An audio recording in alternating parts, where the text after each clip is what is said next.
El presente trabajo de tesis lleva por título Síntesis y caracterización de nanopartículas de oro sobre alúmina porosa para detección de biomarcadores mediante espectroscopía SERS, Surface Enhanced Raman Scattering.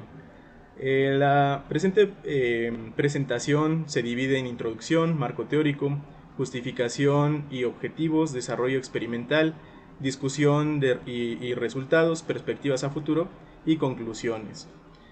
Cuando nosotros estamos estudiando una sustancia, cuando vemos una sustancia, por ejemplo en el medio ambiente de manera cotidiana, por ejemplo la imagen que tenemos desplegada en la presente diapositiva, pues bueno, la sustancia tiene o está integrada de ciertas moléculas que de manera natural se encuentran en interacción. Si pudiéramos observar dichas moléculas, veríamos que, por ejemplo, en el caso del agua, estas moléculas se encuentran moviendo, se encuentran rotando y teniendo diversas interacciones.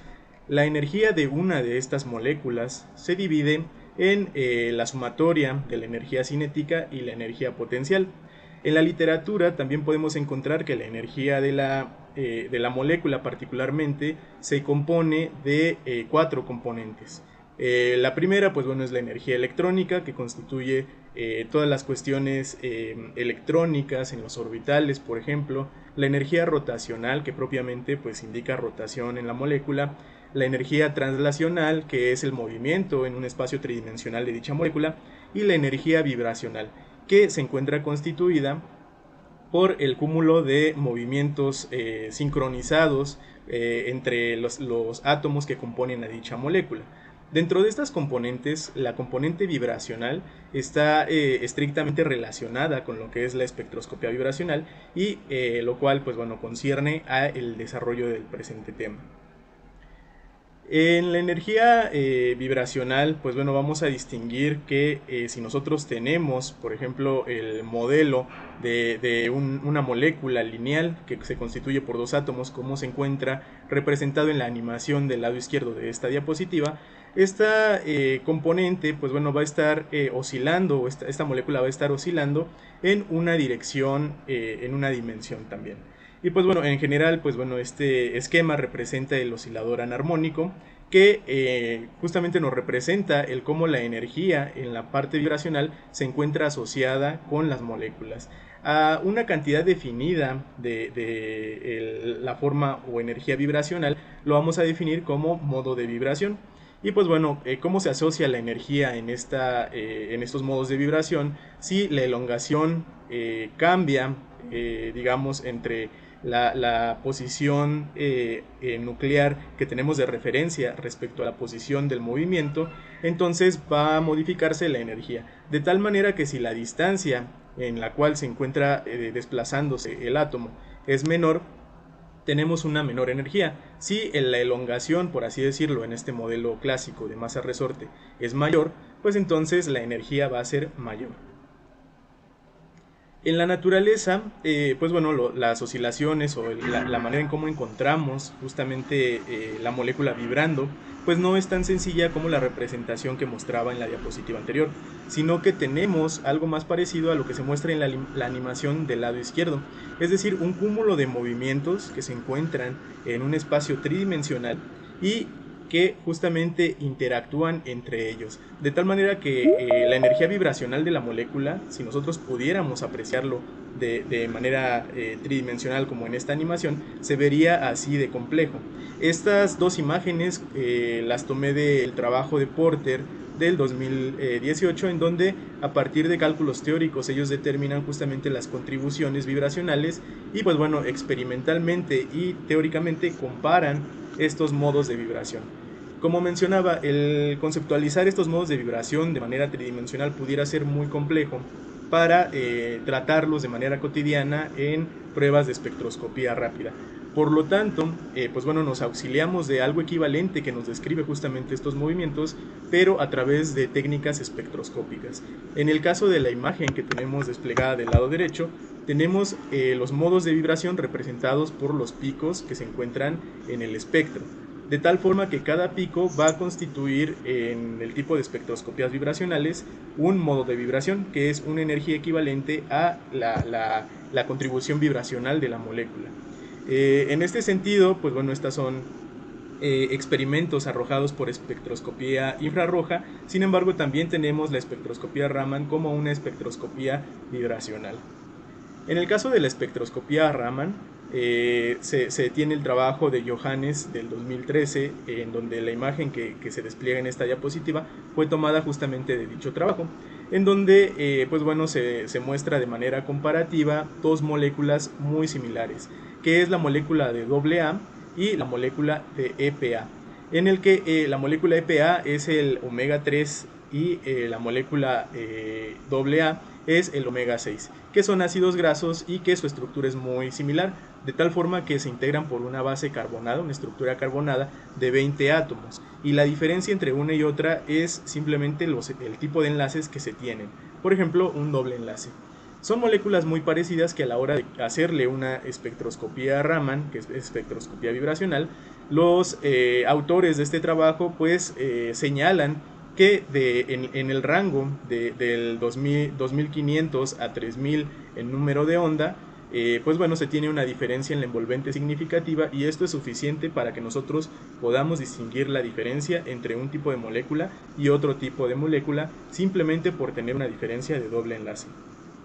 Por otro lado, en el journal especializado Medical Hypothesis, pues bueno, se tiene la propuesta de que en un futuro se pudiera realizar un sistema basado en SERS, en Surface Enhanced Raman Spectroscopy, para motivos de diagnóstico del COVID-19, que es un tema realmente vigente. Y pues bueno, esto lo que señala es que justamente las espectroscopías vibracionales, particularmente la espectroscopía Raman, tiene una potencial aplicación en la identificación de diversas moléculas. Como parte del marco teórico, me gustaría recordar la estructura del espectrómetro Raman. En este sentido, en la diapositiva podemos observar un esquema que representa el espectrómetro Raman usado para esta investigación, de tal manera que consiste de una fuente de luz monocromática que llega digamos, a un sistema de acondicionamiento del haz, y posteriormente a un sistema óptico que nos permite enfocar el haz sobre la muestra. En este punto se tiene la interacción del haz sobre la muestra, y producto de fenómenos de interacción con la luz, con la materia, que vamos a mencionar en un momento, pues se tiene la dispersión resultante. Esta dispersión se lleva a través de un sistema también de acondicionamiento, y se hace llegar mediante un grating que nos va a definir el espacio o el rango que nosotros queremos medir de la energía, y posteriormente pues llega a un detector CCD, que bueno, un detector CCD, que es el acrónimo de Charge Coupled Device, es un detector del que tenemos en nuestros celulares, por ejemplo. Posteriormente el detector nos permite traducir esta señal, esta magnitud física, a diferencias de potencial que entra a la computadora, y pues bueno, podemos obtener un espectro similar a el que mostré en unas diapositivas pasadas. Si nosotros pudiéramos ver la interacción del haz con la molécula, pues bueno, pasaría algo similar a lo que se tiene en la animación, es decir, el haz empieza a interactuar con la molécula, y la vibración natural que tenía la molécula se ve acentuada por el efecto de dispersión, o más bien por el efecto de interacción, perdón, de la energía que proviene del haz con la molécula. La manera en cómo nosotros podemos sensar o detectar esta energía o esta interacción es a través del fenómeno de dispersión. Particularmente nosotros podemos reconocer de la literatura dos tipos de dispersión, que es la dispersión elástica y la dispersión inelástica. En la dispersión elástica tenemos, también conocida como dispersión Rayleigh, que el haz excitante o el haz que va a excitar a la muestra llega con la materia, interactúa con la molécula, y la dispersión resultante tiene exactamente la misma energía que el haz monocromático que excitó a la muestra. Esa es la dispersión elástica. En el caso de la dispersión inelástica, la energía que tiene la luz dispersada es diferente, ya sea que sea mayor que el haz incidente o menor que el haz incidente. En ambos casos vamos a tener que la dispersión inelástica también se le conoce como dispersión Raman, y justamente pues esta dispersión Raman es la que se usa en la espectroscopía Raman, o de la cual nos auxiliamos para poder determinar la cantidad de energía que tiene la molécula. De tal manera que en el esquema que se presenta en esta diapositiva del lado izquierdo, podemos ver esa clasificación en las bandas de energía. Que, bueno, estas no son las bandas típicas de energía de transición electrónica, sino que representan estados energéticos, pero en la componente vibracional. De tal manera que cuando nosotros tengamos la situación de que el haz incidente tiene una energía que sea menor que el haz dispersado, entonces va a corresponder a la clasificación de que es una dispersión Raman anti-Stokes. Mientras que, por el otro lado, si tenemos un haz incidente con una energía que es menor a la que tiene el haz dispersado, pues entonces tendremos una dispersión Raman-Stokes. La diferencia entre estas dos, de manera aplicativa, es la intensidad en cómo nosotros podemos obtener la señal después de una medición, por lo cual pues se va a preferir que en un experimento de dispersión Raman siempre tomemos la dispersión Raman-Stokes, que en general es un parámetro que puede definir la persona que opera el equipo. Ahora mencionaba que existen dos tipos principales de espectroscopía vibracional que se dividen en la espectroscopía infrarroja y la espectroscopía Raman. ¿Por qué nosotros optamos o por qué en este trabajo se opta por emplear la espectroscopía Raman? Pues bueno, en la espectroscopía Raman se presenta un fenómeno llamado SERS, que mencionaba anteriormente, es el acrónimo de Surface Enhanced Raman Spectroscopy Scattering. Y bueno, este fenómeno se descubrió ya hace algunos años, en donde si nosotros colocamos la muestra sobre una superficie metálica, por efecto de la interacción de la superficie metálica con la muestra en un experimento de espectroscopía Raman, vamos a tener presente el efecto. Este efecto se constituye de dos principales etapas o aportaciones. La primera aportación se encuentra ilustrado en la figura 1, que es básicamente la superposición de los campos eléctricos debidos a un fenómeno conocido como resonancia de plasmón. La resonancia de plasmón se origina particularmente en nanopartículas metálicas que, pues bueno, a la hora de que son expuestas a una longitud de onda determinada, interactúan con el campo eléctrico, con la componente de campo eléctrico de esta radiación electromagnética. De tal manera que las oscilaciones colectivas que se tienen experimentadas a partir de esa interacción, pues permite la generación de campos eléctricos internos y por tanto, pues bueno, la oscilación colectiva de cargas dentro de la nanopartícula. Esta es una de las componentes que pues da origen al efecto SERS. A la hora de que se presentan estas componentes internas de campo eléctrico, se intensifica el campo eléctrico alrededor de la superficie de la esfera o de la nanopartícula en este caso. El segundo componente pues es la parte de absorción química, que se encuentra directamente relacionado con la capacidad de polarización, que bueno, esto sería la polarizabilidad de la molécula.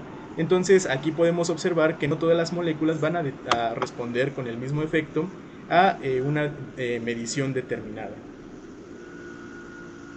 Los objetivos del trabajo me voy a permitir leerlos de manera breve.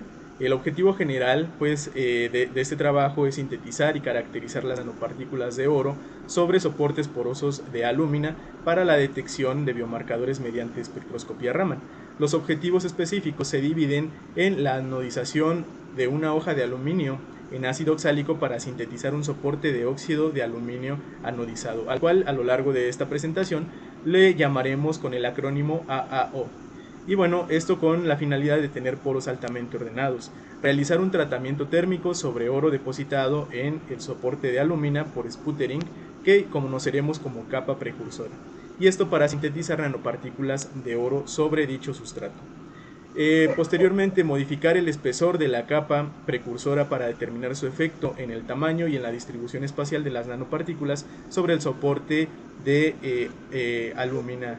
Y bueno, esta conjugación de nanopartículas sobre alúmina le vamos a conocer o le vamos a llamar a través de esta presentación como sustrato SERS. Y pues bueno, estos se van a obtener a través de un procedimiento conocido como tratamiento térmico. Posteriormente, caracterizar los sustratos SERS para determinar las propiedades estructurales, morfológicas y ópticas. Caracterizar mediante espectroscopía Raman disoluciones de rodamina 6G, de la cual hablaré un poco más al respecto adelante. absorbida por los sustratos ERS para determinar el factor de incremento Raman y el límite de detección.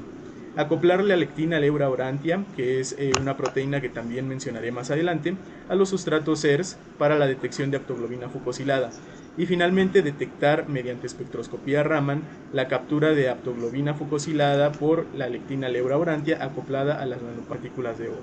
La justificación o motivación de este trabajo pues nace como el planteamiento de una opción a través de emplear esta técnica de espectroscopía Raman para generar una propuesta de un screening a futuro.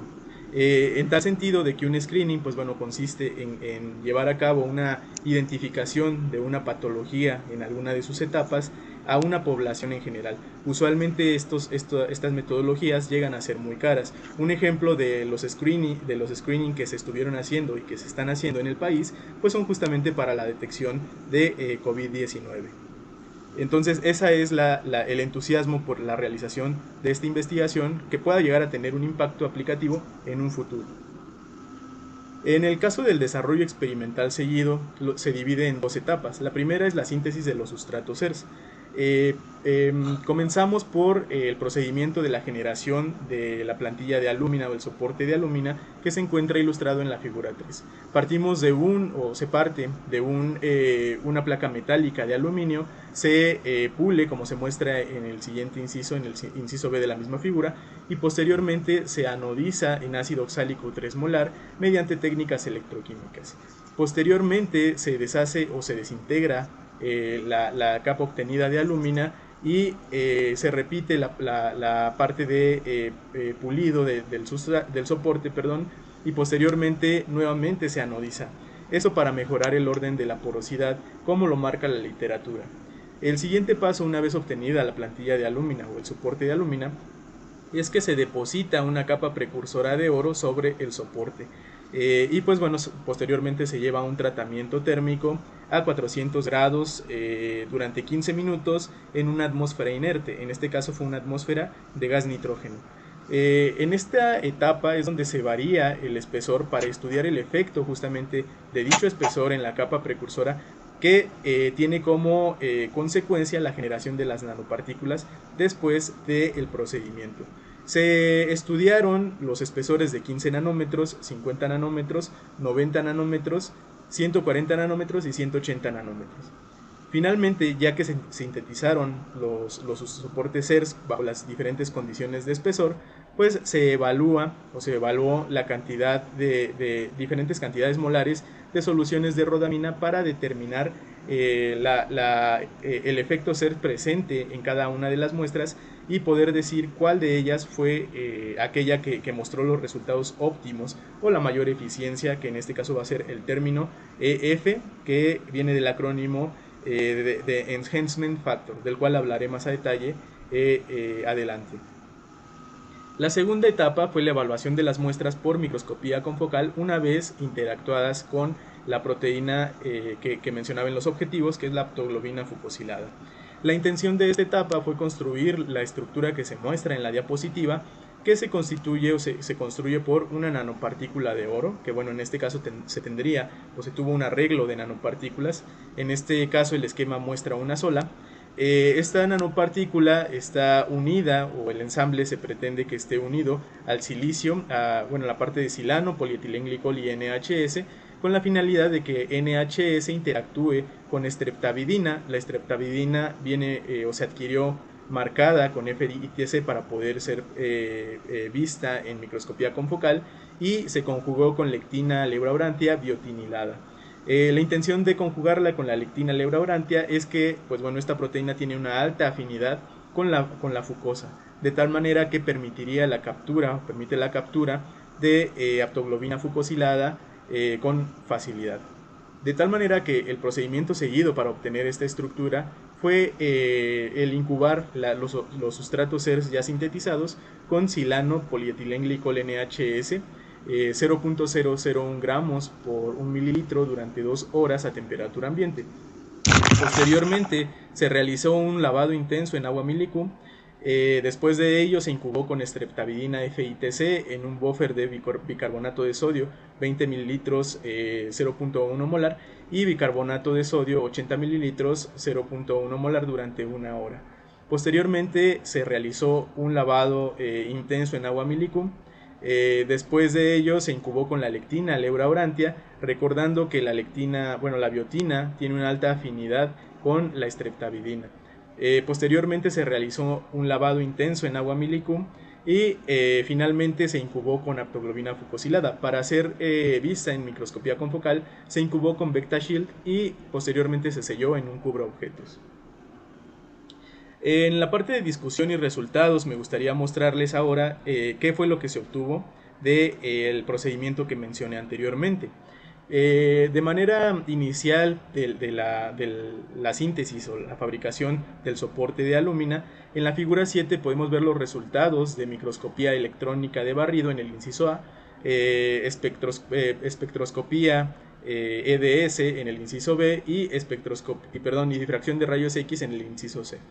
En la espectroscopía, en el inciso A, podemos observar que la superficie de la muestra se consiguió con un alto ordenamiento de poros y que estos poros en el inserto que muestra una imagen transversal, un corte transversal de la muestra, pues adquirieron como en forma de túneles sin estar obstruidos justamente en el interior de estos. En la caracterización de la espectroscopía por energía dispersiva de rayos X, que mencionaba EDS el acrónimo, nos permitió identificar el análisis químico elemental de la muestra, de tal manera que podemos observar que únicamente se tienen presentes el oxígeno y el aluminio, por lo que de manera, inicial podemos decir a partir de estos resultados que no hay contaminación adicional o no hay contaminantes significativos en la muestra de alúmina. En el inciso C, los resultados de difracción de rayos X nos muestran que hay un claro cambio en la estructura del material antes y después del proceso de anodizado, de tal manera que la curva azul constituye el proceso antes de que se realice el anodizado, es decir, se tiene el patrón característico del aluminio, mientras que una vez que se realiza el anodizado se pierde cristalinidad, y que es una característica comúnmente reportada para la parte de la fase de alúmina. Posteriormente, pues bueno, de que se haya depositado la capa de oro, que llamábamos capa precursora, pues bueno, se estudiaron las características de este depósito y los espesores correspondientes obtenidos. Mencionaba en la metodología que se estudiaron 5 espesores distintos. Estos espesores fueron corroborados a partir de perfilometría estudiada en un sustrato de silicio, y posteriormente, ya que se realizaron sobre la alúmina, fueron corroborados mediante microscopía electrónica de barrido. De tal manera que en la figura 8 se muestran dos imágenes de microscopía electrónica de barrido. El inciso A muestra el soporte de alúmina con la capa de oro, pero con un corte realizado por FIP. Lo que podemos observar en el inserto es una vista lateral en donde se muestra que la capa de oro se deposita en la superficie, pero no llega a introducirse a los poros que se encuentran pues, dentro de la alúmina. En el inciso B se muestra una pista transversal en donde podemos ver que pues bueno, los espesores de la capa de oro se tienen justamente en la parte de las mediciones, o más bien ejemplifica la forma en cómo se midieron y se corroboraron los espesores descritos previamente. Podemos observar, o a partir de un análisis mediante el procesamiento de la imagen que se muestra en la figura 7 en el inciso A, el promedio de diámetro de los poros en la alúmina, el cual se obtuvo con una media aritmética de 110 nanómetros. Posteriormente, ya que se realizaron los tratamientos y el estudio de los espesores, se analizaron las muestras a través de diferentes técnicas. Una de ellas es la microscopía electrónica de barrido, que se muestra en el inciso A. De esta manera me gustaría comentar que para los espesores de 15 nanómetros a lo largo del trabajo se usará la notación de 1 romano, Para el espesor de 50 nanómetros se usará la notación de 2 romano, para el espesor de 90 el 3 romano, para el 140 nanómetros el 4 romano y para el espesor de 180 nanómetros el 5 romano. De tal manera que en esta imagen podemos observar cómo a medida de que incrementa el espesor se comienzan a incrementar el aglomeramiento de las nanopartículas y también el tamaño de las mismas. De manera, digamos, a inspección lo podemos apreciar en esta imagen. Un detalle importante es que en todas las imágenes se tiene la presencia de algo que llamamos gaps o que llamaremos gaps a lo largo de esta presentación.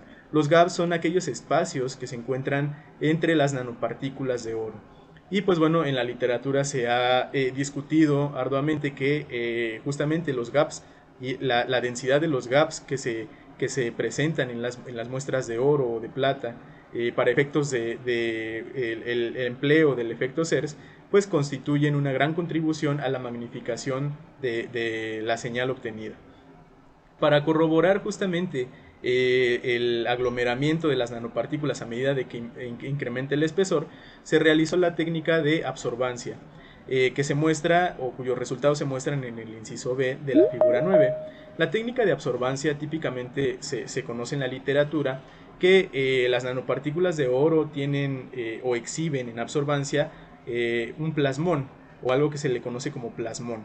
El plasmón pues es un efecto que justamente se relaciona con que las nanopartículas tienen un tamaño menor a la longitud de onda incidente, de tal manera que los campos eléctricos afectan a los campos internos de la nanopartícula y por ello pues bueno, se va a tener como resultado un máximo en la curva de absorbancia, que para nanopartículas de oro se reporta entre 500 y 550 nanómetros, siendo que cuando el pico máximo se encuentra más cercano a los 500 nanómetros se tiene un tamaño menor, mientras que cuando se encuentra cercano a los 550 se tiene un tamaño mayor.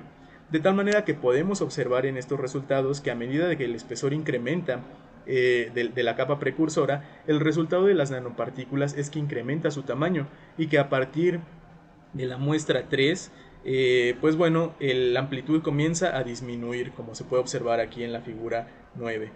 Esto sugiere que justamente las nanopartículas se comienzan a sinterizar después de rebasar los 90 nanómetros de espesor de capa precursora.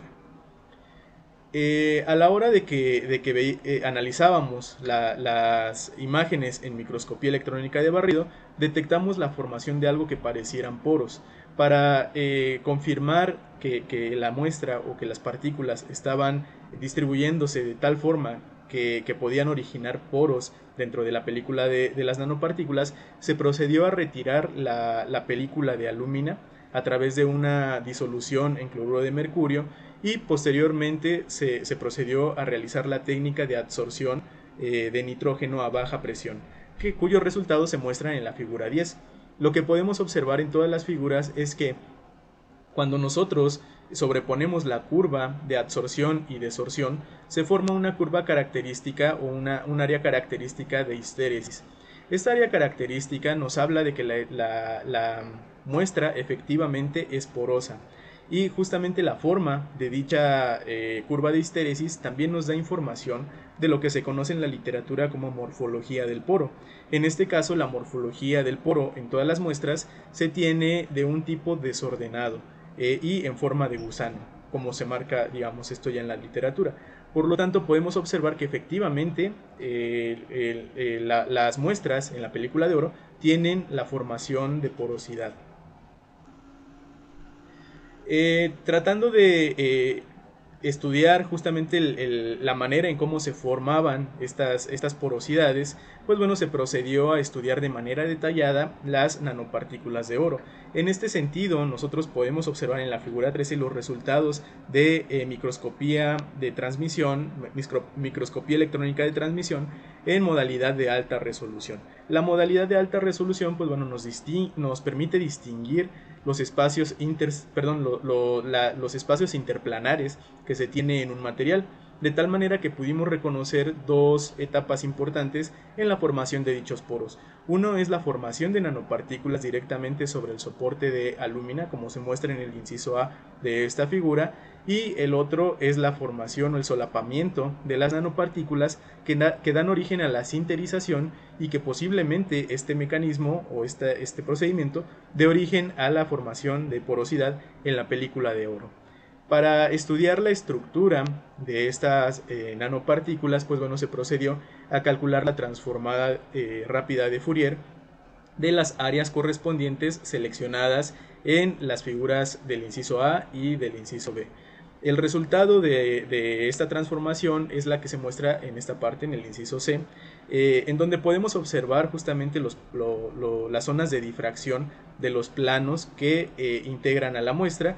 Y pues bueno, aquí en la figura C se coloca el correspondiente contraste con la difracción de rayos X, y en donde nosotros podemos observar que justamente corresponden a las difracciones del oro en fase cúbica.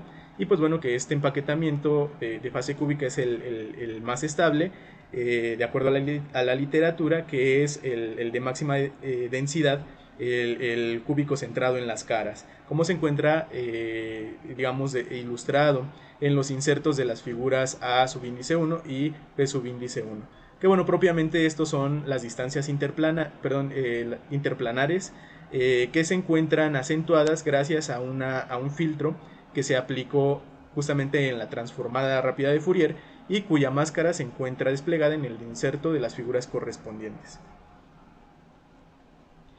Posteriormente se decidió estudiar qué pasaba a nivel atómico en este proceso de la formación de las nanopartículas, por lo cual las muestras se caracterizaron por espectroscopía de fotoemisión de electrones por rayos X. Y pues bueno, los resultados de esta caracterización se encuentran en la figura 14.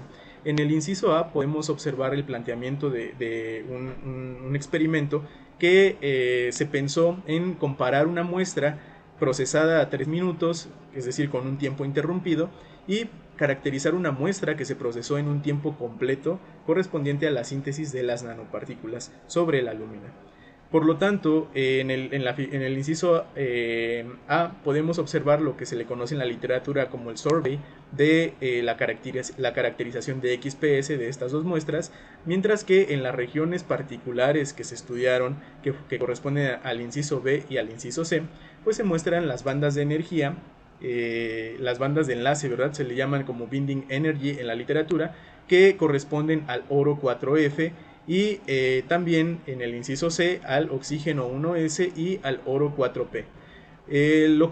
La información que nos dan estos resultados nos indican, o podemos observar, que en el caso de la banda de oro 4F se tiene un ligero desplazamiento a la derecha una vez que la muestra consolida el tiempo de tratamiento térmico, que es propiamente todo el proceso de síntesis. Esto lo que indica la literatura, particularmente el artículo de Zhao, publicado en el 2006, pues nos dice que a medida que nosotros tenemos el desplazamiento de este pico a la derecha, se ha atribuido a que se forma la parte del oro nanoestructurado, o se tiene la presentación de un oro en formato nanoestructurado. Por lo tanto, nosotros podemos observar que efectivamente al inicio o en etapas tempranas de la síntesis no tenemos una forma tan nanoestructurada, por así llamarlo, como al finalizar el tratamiento térmico de la síntesis. Por otro lado, en el inciso C podemos observar el mismo desplazamiento en el pico de oxígeno. Y pues bueno, en estos resultados nosotros proponemos que dicho desplazamiento de la banda de oro 1S pueda ser relacionada con la formación o la consolidación de estructuras porosas, y que estos poros tengan un diámetro menor a 10 nanómetros, en el que nosotros podamos distinguir que justamente hay una relación con esta formación. En el caso del oro 4P, pues se tiene también el desplazamiento hacia la derecha de manera similar a la banda de oro 4F, que ha sido atribuida también a la formación de nanoestructuras.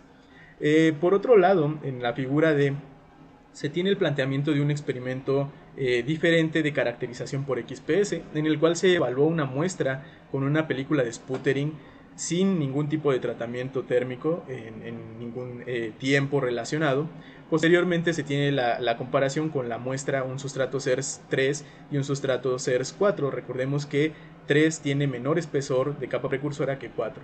Y lo que observamos, ya habiendo abordado las definiciones de las bandas de energía previamente, pues vemos que hay un desplazamiento de la muestra que no tiene tratamiento térmico. Inicialmente se tiene la muestra 3, cuando pasamos a la muestra 3 se tiene un desplazamiento hacia la derecha, es decir, se nanoestructura aún más la muestra, pero cuando procedemos a la muestra 4 se tiene un retroceso hacia la izquierda, incluso menor que la posición de la muestra con sputtering.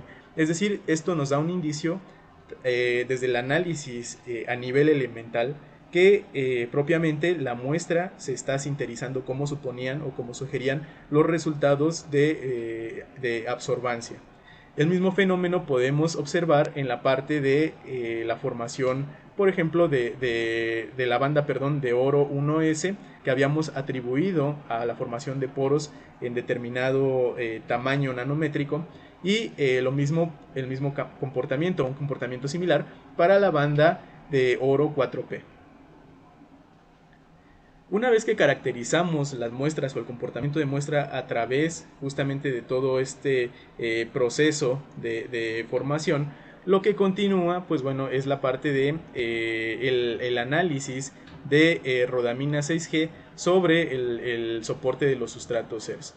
Para ello, pues bueno, se midió experimentalmente la solución y se obtuvo justamente este patrón, o bueno, no sería un patrón, sería más bien un espectro en donde se tienen los modos de vibración de la molécula rodamina, que usualmente se reportan en algunos artículos de investigación.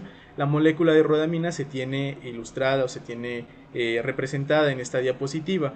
Y pues bueno, esta molécula se caracteriza de algunos anillos que se componen por el xanteno y anillos fenilo. Y pues bueno, lo que observamos aquí es justamente las vibraciones o los modos de vibración que posee esta molécula, siendo los más intensos, destacando los más intensos, el que se ilustra por el inciso A y el que se ilustra por el inciso E, en el cual corresponden ambos a una vibración de carbono-carbono, pero en el inciso A del doblamiento y del inciso E de estiramiento en los anillos que mencionaba anteriormente. Para evaluar justamente la sensibilidad o la eficiencia CERS, la magnificación CERS, de cada uno de los sustratos sintetizados, se procedió a justamente analizar estas soluciones sobre el soporte CERS, realizar la caracterización y pues bueno, variar la concentración de las soluciones en diluciones digamos separadas por 1 × 10⁻⁻1 molar.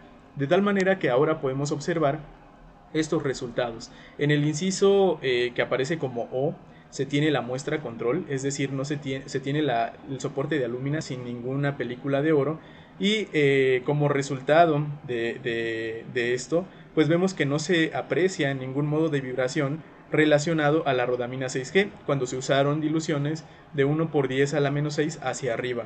Y bueno, indicando que la palabra hacia arriba realmente representa que son más diluidas, ¿verdad? En el inciso I, correspondiente a las muestras, como habíamos mencionado en la nomenclatura anteriormente, pues bueno, se tiene que la detección de rodamina presenta los picos o los modos de vibración justamente de la molécula, pero estos, a la hora de que nosotros llegamos a la disolución de 1 × 10⁻11, básicamente se pierden con el ruido. En el caso de la muestra 2, pues tenemos no solo una intensificación de estos picos, sino que si nosotros comparamos las ganancias o la barra de escala en la intensidad relativa, pues podemos observar que es mucho mayor que las demás muestras en general. El comportamiento de la muestra 4 y el comportamiento de la muestra 5 son relativamente similares en el sentido de que al llegar a la evaluación de 1 × 10⁻⁸ molar, pues realmente la señal ya no se puede percibir correspondiente a los modos de vibración de rodamina. El análisis de restar justamente la intensidad al ruido que tenemos presente en cada una de las mediciones nos llevó a la obtención del tipo de gráficos que se muestran en la figura 15. Es decir, aquí tenemos las posiciones que se encuentran alcanzadas en intensidad relativa, ya habiendo restado el ruido, pero acomodados por las las diluciones correspondientes. De tal manera que aquí se muestra claramente que el sustrato 2, es decir, aquel obtenido con una capa precursora de 50 nanómetros, pues es el que nos permite conseguir una amplificación, una magnificación mayor comparada con los demás sustratos CERS. Y bueno, la comparación de las figuras en el inciso A y en el inciso B justamente son datos obtenidos de las vibraciones más intensas, de los modos de vibración más intensas, que corresponden justamente al enlace carbono-carbono, en el caso del inciso A de doblamiento y en el caso del inciso B de estiramiento de los anillos característicos de la molécula de rodamina 6G. Una magnitud que nos permite comparar nuestros resultados con lo reportado en la literatura, pues es el factor EF que había mencionado anteriormente. El factor EF se obtiene a partir de medir la relación entre la intensidad de la molécula obtenida por la medición Raman sin ningún tipo de ganancia CERS, es decir, medirlo en una muestra control. Y bueno, y comparar justamente la razón que nosotros tenemos al hacerlo con el sustrato justamente CERS, ¿no? O el que está promoviendo el efecto CERS y la magnificación. De tal manera que a la hora de que nosotros calculamos el factor EF, pues bueno, obtuvimos los valores mostrados en la tabla 1. Es decir, para la muestra 1, pues el valor de EF es 1.2 por 10 a la menos 6. Y bueno, en general podemos observar que en la muestra 2 el factor obtenido es el mayor, que es 2.4 por 10 a la menos 6. De tal manera que el límite de detección estimado que nosotros tenemos desplegado en la columna, pues también corresponde a la más alta sensibilidad, el cual obtuvimos calculado de los datos experimentales mostrados en la figura 15. Es decir, aquí realizamos una interpolación polinómica de tal manera que la interpolación nos permitió determinar el límite digamos calculado que nosotros podríamos detectar a partir del uso de cada uno de estos sustratos CERS. Y pues bueno, coincide justamente en que la muestra 2 es aquella con la más intensa.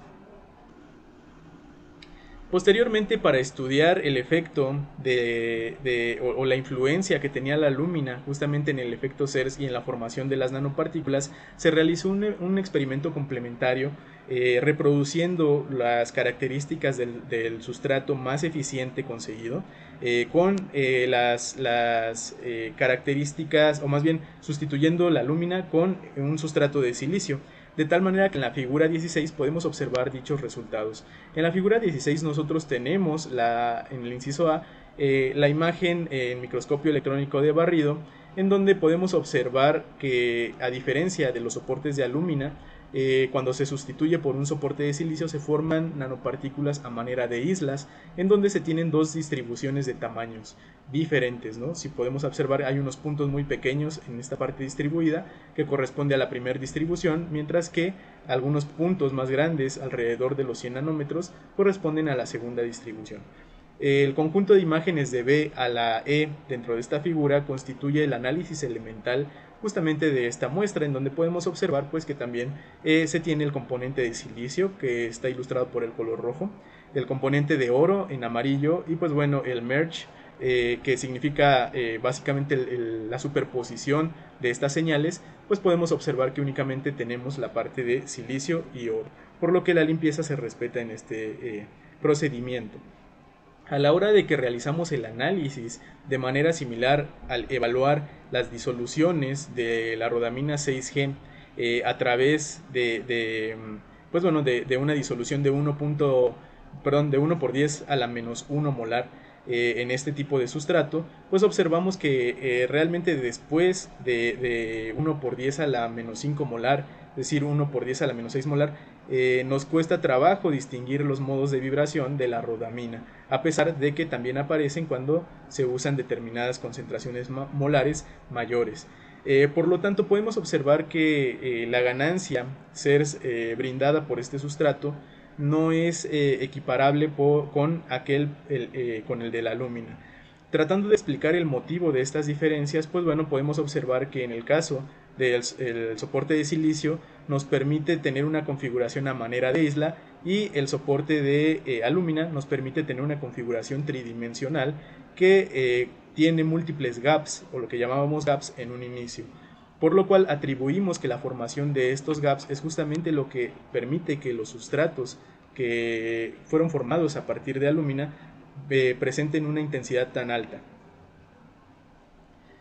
Posteriormente, para los análisis que se llevaron a cabo del ensamble, bueno, ya una vez que habiendo estudiado las ganancias en cada uno de los sustratos, pues bueno, se seleccionó el soporte con las características más eficientes para llevar a cabo el procedimiento de lo que llamamos como funcionalización, o que en algunas ocasiones en publicaciones se les conoce como funcionalización, en donde es construir básicamente la estructura presentada en la metodología. Como parte de la evaluación de este ensamble, pues bueno, se tomaron tres muestras a evaluar. Una fue, como podemos observar en la figura 17, pues una fue el soporte sin funcionalización, es decir, tenemos únicamente el sustrato CERS. Después se evaluó la alúmina sin nanopartículas funcionalizada con la metodología, es decir, a través de toda esta metodología descrita anteriormente. Y finalmente, pues el sustrato CERS llevado a cabo la metodología de funcionalización. Y lo que nosotros podemos observar en este resultado de la imagen en microscopía confocal en la figura 17, pues bueno, es que en el caso del sustrato CERS sin funcionalizar, no tenemos realmente una señal proveniente de la streptavidina, lo cual sugiere que la streptavidina o todo este ensamble no fue capaz de ser construido en esta muestra.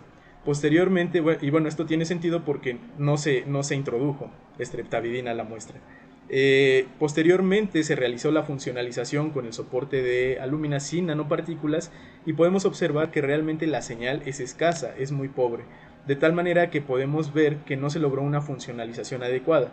Posteriormente, cuando se realizó la funcionalización en los sustratos CERS, se puede ver la diferencia de la magnitud de la señal, y pues bueno, que es atribuida a la presencia de streptavidina, pero que por la naturaleza de los lavados tan estrictos que realizamos, pues se tiene por asumido que tenemos el ensamble construido hasta la parte de lectina aleura aurantia. Y pues bueno, en este sentido es conveniente mencionar que esta es una evaluación preliminar. Posteriormente se llevó este ensamble a caracterizar a través de la espectroscopía Raman, y los resultados que se tuvieron fueron los siguientes. En la figura 18 tenemos tres muestras evaluadas. La del inciso A, que corresponde a la curva negra, corresponde al sustrato CERS con polietilenglicol, es decir, llevado a cabo la parte de funcionalización hasta la etapa de polietilenglicol. Posteriormente, en el inciso B, que es la curva roja, se tiene la etapa llevada desde la parte del sustrato CERS hasta la incorporación de polietilenglicol más la lectina aleura aurantia. Mientras que en el inciso C, correspondiente a la curva azul, se muestran los resultados que se obtuvieron para la muestra del sustrato CERS con polietilenglicol, streptavidina, lectina aleura aurantia y laptoglobina fucosilada. Lo que podemos observar después de un análisis de deconvolución que se muestran en los insertos de esta figura, pues bueno, es un desplazamiento entre las tres muestras. Probablemente aquí no se distingue muy claramente. Ahorita voy a mostrar una magnificación para resaltar lo que estoy señalando. Pero antes de mostrar dicha magnificación, me gustaría comentar que en la tabla 1, que es tomada de un reporte de Santiago Córdoba del 2011, pues se reportan algunos picos característicos para la lectina aleura aurantia, particularmente el de 1324, que en nuestro caso obtuvimos uno muy parecido, ¿no? Por lo que este ensamble, dado que no está reportado, no tenemos forma de compararlo para saber si es correcto o no es correcto, pero nos da un indicio de que efectivamente tenemos ahí algo parecido a lo que hay en otros reportes. Les mencionaba, si nosotros vemos en esta amplificación y tomamos estas curvas guía como las que están alineadas en la curva azul, en la muestra dada por la curva azul y bueno, después de la deconvolución, podemos observar que las componentes que integran a la curva negra tienen un ligero desplazamiento. Estos ligeros desplazamientos del máximo podrían dar indicio de que efectivamente estos ensambles pudieran darnos la oportunidad de poder distinguir cuándo se tiene ensamblada o no la aptoglobina fucosilada. ¿Cuál es la perspectiva futuro de esta investigación? Pues bueno, la perspectiva es que todo este conocimiento y bueno, además de complementar las pruebas preliminares que había mencionado anteriormente, nos pudieran dar origen a la construcción de un sistema basado en espectroscopía vibracional, particularmente en espectroscopía Raman, que a partir de un soporte CERS y bueno, que se permita también estar funcionalizado, pues se lleva a cabo la captura de aptoglobina fucosilada, la cual en trabajos o en reportes previos se ha demostrado que se tiene contenida también en suero, y pues bueno, que ha sido propuesto, esta molécula ha sido propuesta como un biomarcador para cáncer epitelial de ovario, de tal manera que a partir de hacer estudios complementarios, haciendo una relación formal de la cantidad de aptoglobina en suero con la etapa del cáncer de ovario, pues permita este sistema dar un resultado, un diagnóstico posiblemente de una etapa de la enfermedad. También, pues bueno, gracias a los resultados obtenidos se abre también una brecha, un área de oportunidad importante, que es justamente el explicar ahora la configuración o la conformación de estas nanopartículas por este método a partir de una validación teórica, ya que pues bueno, aquí tenemos los resultados experimentales, pero valdría mucho la pena el tener la validación teórica para poder comprender más a detalle qué es lo que está sucediendo en las interacciones atómicas y en la estabilidad de los materiales. Lo mismo en la parte del ensamble, que justamente nos pudiera llevar a corroborar que las bandas, los modos de vibración obtenidos y las componentes de la deconvolución corresponden justamente a las vibraciones que nosotros podamos tener presentes. Probablemente una aproximación de primeros principios no sería una labor titánica. Tal vez a lo mejor valdría la pena analizar estos escenarios desde la parte de dinámica molecular. Como conclusiones, me gustaría mencionar algunos puntos, algunos puntos breves.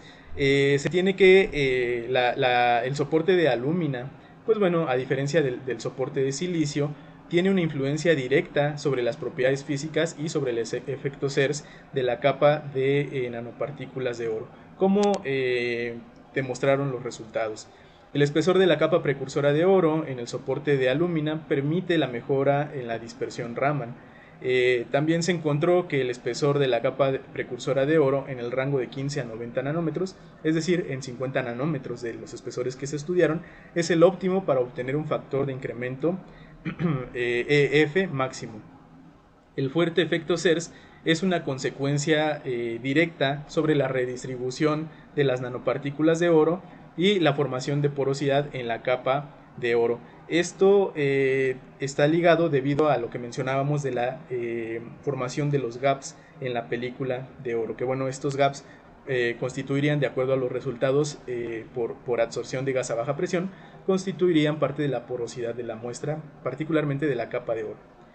Y finalmente, el uso de los sustratos CERS propuestos en este trabajo tienen un potencial para aplicación a futuro, es decir, se requieren aún más pruebas, particularmente en la parte biológica, para el diagnóstico de cáncer epitelial de ovario a partir de la detección de biomarcadores como aptoglobina fucosilada.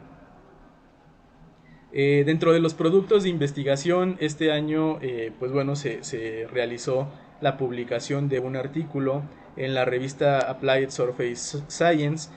También se tuvieron alguna participación en congresos internacionales. Se logró obtener un premio nacional en fotografía científica otorgada por el CONACYT.